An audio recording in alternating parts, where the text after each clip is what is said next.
Okay, let's look at the impact of information technology in the workplace. Although IT has eliminated some clerical jobs, it has also created many new jobs. Some of the job titles, such as programmer, system analyst, database administrator, network engineers, webmasters, chief information officers, IT project managers, Java programmers, web designers, these are all new kind of a technical jobs that have been offered in the field of IT. A lot of people argue that eliminated jobs have been mostly clerical, and these jobs, they require more extensive training and they are more technical. So a lot of people are going back to school to get IT knowledge. Information technology has also have a direct effect on the nature of job. So for example, a lot of people are nowadays telecommuting. That means they're doing their job virtually from maybe their home or maybe from another location other than their office.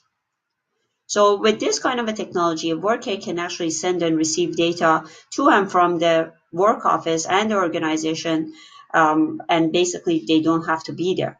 They could actually be anywhere in geographical area that they want to be. So for example, right now we are actually telecommuting. We are maybe logging in, doing our assignments, doing recording and all of that without being at the school. These type of telecommuting actually help the organization, and they can actually lower their cost by saving on energy, saving on location, and they can have access to a lot of skills so they can do their recruitment from everywhere. Of course, there are some drawbacks of telecommuting. Basically, there is no regulated work routine. You will have less interaction with your coworkers. Maybe you will get a lot of interruptions when you are doing your work and you get distracted, and you might not you might not have a sense of a community.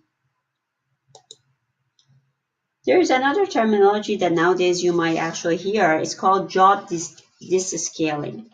This occurs when a skilled worker label is being eliminated by high technology, or when the job is being degraded from a skilled to a semi or unskilled position. Let's look at, for example, an engineer who is actually drawing some engineering designs. Nowadays, that engineer can actually do that using a computer-aided design softwares. So they need to actually learn that software before they can actually perform their design.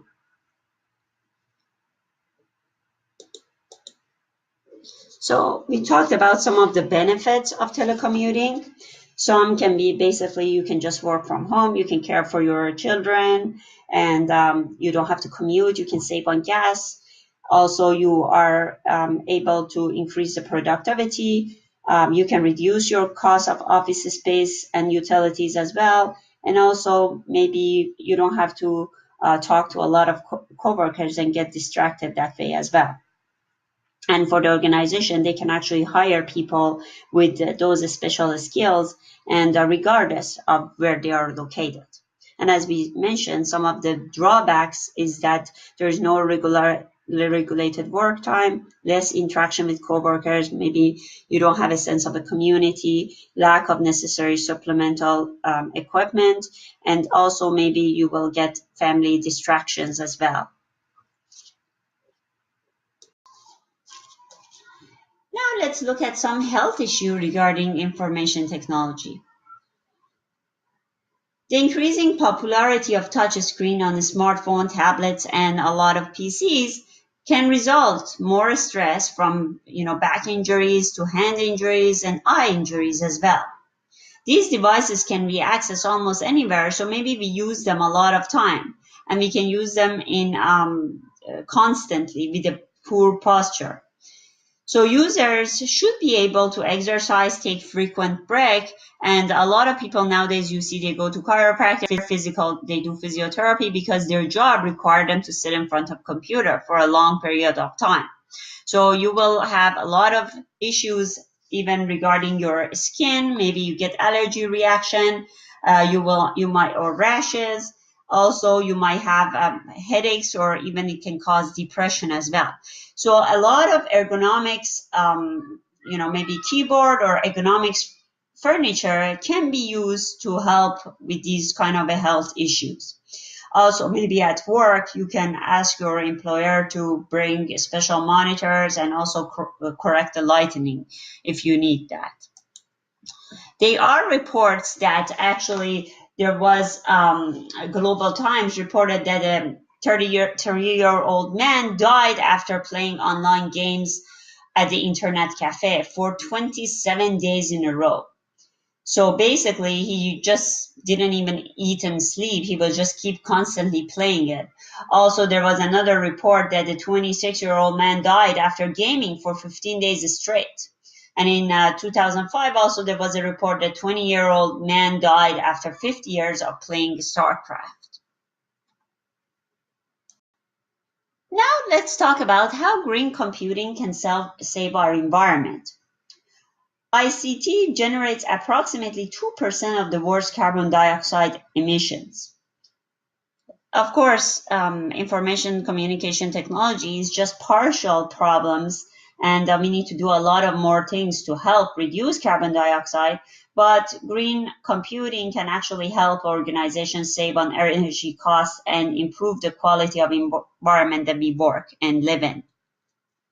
So green computing refers to the design, manufacture, use, and disposal of computers, servers, and computing devices, and network and communication equipment in a way that there is a minimum impact on the environment. It requires cooperation from both private and public sector, of course.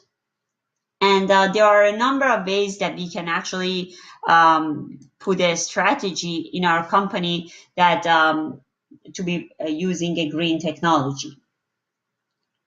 One way is to design products that last longer and are modular in design. So certain parts can be upgraded without needing to upgrade the entire system.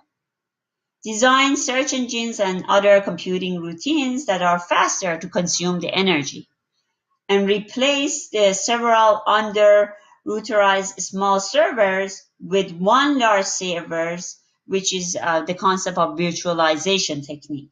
IBM Big Project called Project Big Green is an example of virtualization, which actually it showed that it can save energy approximately around 42% of an average data center.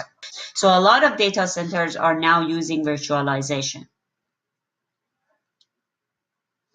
Also, other ways could be using computer devices that consume less energy, and allowing certain employees to work from their home can also reduce the carbon footprint as well. So telecommuting can also help with green computing. Nowadays, a lot of companies are now even doing their business traveling online rather than travel to a site. They have virtual meetings, so they can reduce their business travel. And the last thing is that basically you should turn off idle PCs and recycle the computer-related materials that you don't need. I think that's it for this chapter. In the next part, we are just going to go through the key terms and some reviews of this entire chapter. Have a good day, guys. Bye-bye. So finally, some of the key terms that we have learned: acceptable user policy, accountabilities, cookies, cyber squatting, digital divide, and finally, green computing. Also, some words such as intellectual property, log files, non-repudiation, spam, and virtual organization. So to summarize this chapter, we have learned that employers search the social media such as Facebook, MySpace, LinkedIn to find information about the applicants. Email is being distributed through the web or the company network, and people should assume that others have access to their messages.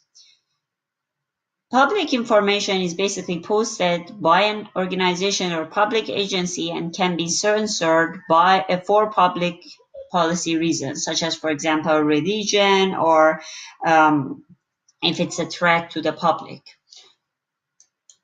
But private information is basically, it's posted by individual, and basically it cannot be censored because of the